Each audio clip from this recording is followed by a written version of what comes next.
Students, हमारा next question है, Charu, Dhwani, Eknoor and Pavini were partners in a firm. They had entered into partnership firm last year only through a verbal agreement. They contributed capital in the firm and to meet other financial requirements, few partners also provided loan to the firm. Within a year, their conflicts arisen due to certain disagreements and they decided to dissolve the firm.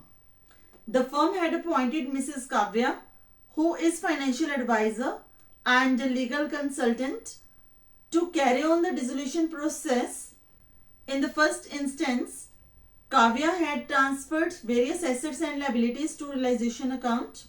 Due to her busy schedule, Kavya has delegated this assignment to you. Being an intern in her firm, on the date of dissolution, you have observed the following transaction. और first transaction है हमारी, धवनी's loan of rupees 50,000 to the firm was settled by paying 42,000.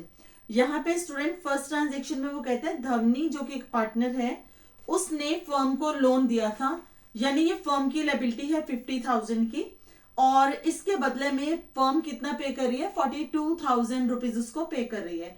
तो firm को यहाँ पे profits हो रहे हैं 8,000 के. फर्म को जितने प्रॉफिट्स होंगे या लॉसेस होते हैं वो ट्रांसफर होते हैं रियलाइजेशन अकाउंट को. तो यहाँ पे जो प्रॉफिट्स हैं हम रियलाइजेशन अकाउंट को ट्रांसफर करेंगे 8,000 और हमारी एंट्री बन जाएगी. First entry,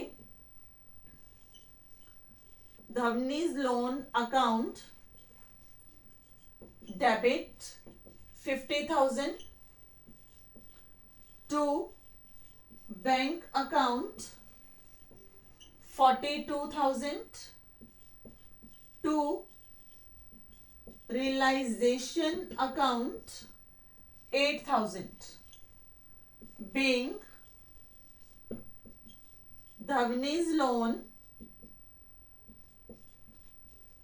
settled. और फर्स्ट पार्ट कंप्लीट हो गया. Second, Pamini's loan of 40,000 was settled by giving an unrecorded asset of rupees 45,000. यहाँ पे फर्म ने पामनी से लोन लिया हुआ है 40,000 का, उसको कैश पेमेंट के बजाय वो उनको एक अनरिकॉर्डेड एसेट है 45,000 की वो दे रहे हैं. जो भी एसेट्स और लायबिलिटीज होती हैं वो ऑलरेडी ट्रांसफर हो चुकी है रियलाइजेशन अकाउंट को. तो अब इसकी वैल्यू चाहे कम है या ज्यादा है वो मैटर नहीं करती, लेकिन पवनी का जो लोन है वो सेटल हो गया है. 40,000 के बदले में उसको अनरिकॉर्डेड एसेट दी जा रही है.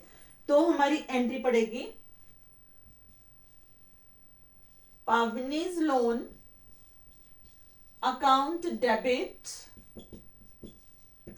40,000 टू रियलाइजेशन अकाउंट 40,000.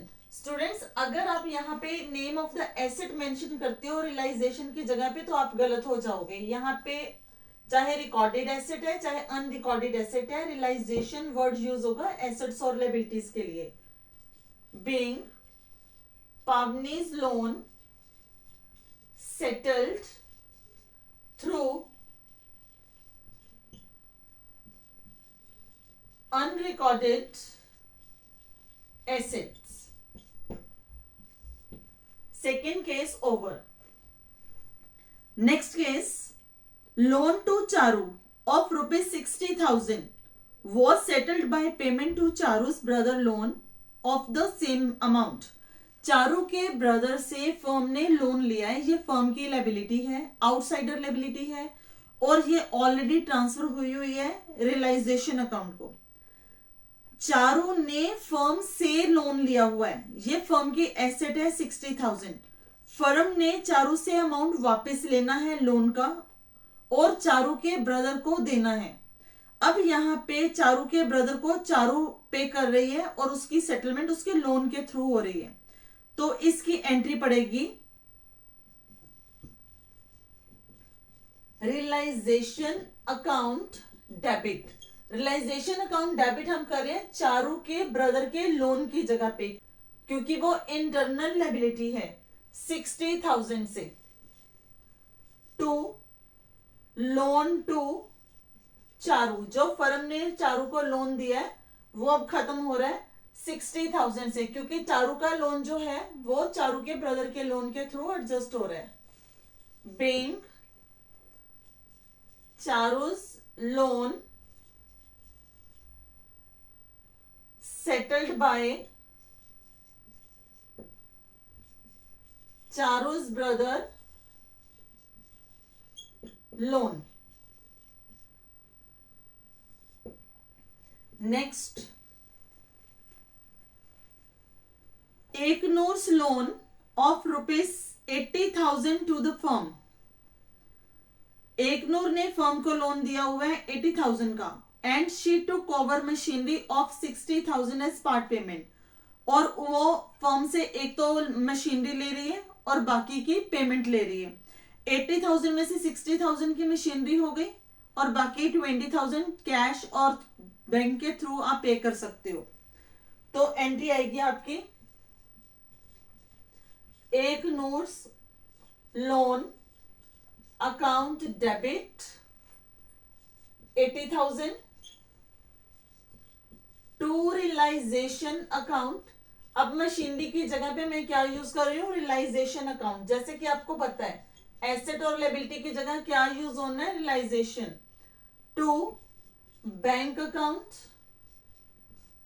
और कैश अकाउंट 20,000. being एकनूर्स लोन सेटल्ड. इसके साथ ही आपका क्वेश्चन कंप्लीट हो गया. I hope this question is clear to all.